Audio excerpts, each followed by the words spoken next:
प्रातः जागरण। पूर्ण स्वस्थ रहने के लिए कल्याणकामी व्यक्तियों को प्रातः काल ब्रह्म मुहूर्त में अर्थात सूर्योदय से 3 घंटे 1.5 घंटे तक पूर्व शयन त्याग करना चाहिए। ब्रह्म मुहूर्त की बड़ी महिमा है।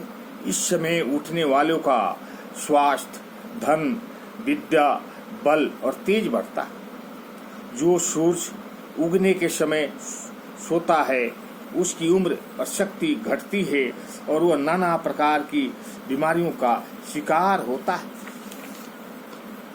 प्रातःकाल उठते ही शयनावस्था सर्वप्रथम करतल दोनों हाथों की हथेलियों के दर्शन का विधान है।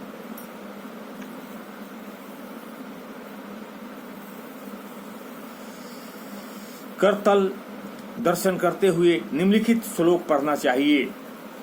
कराग्रे बस्ते लक्ष्मी, करमधे सरस्वती, करमूले स्थितो ब्रह्मा, प्रभाते कर दर्शनम।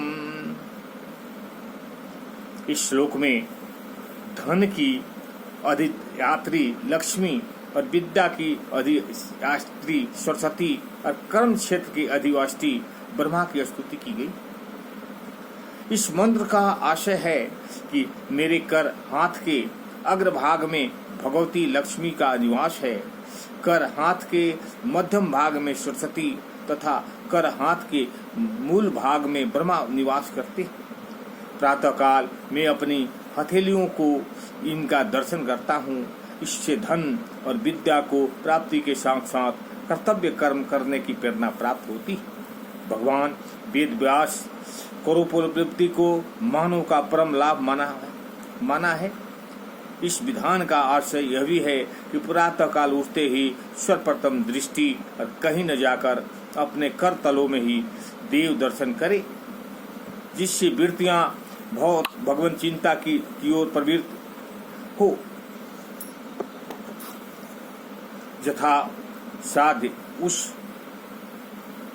समय भगवान का स्मरण और ध्यान भी करना चाहिए तथा भगवान से प्रार्थना करनी चाहिए कि दिन भर मेरे सुबुद्धि बनी रहे, शरीर और मन से शुद्ध सात्विक कार्य हो, भगवान का चिंतन कभी न छूटे। इसके लिए भगवान से बल मांगे और आत्मा द्वारा यह निश्चित करे कि आज दिन भर में कोई भी बुरा कार्य न करूंगा, भगवान को याद रखते हुए भले कार्यों को ही करूंगा। शयनावस्था से भूमि पर पांव रखने के पूर्व निम्नलिखित श्लोकों के द्वारा पृथ्वी माता की प्रार्थना करनी चाहिए। ओम शांति, ओम शांति।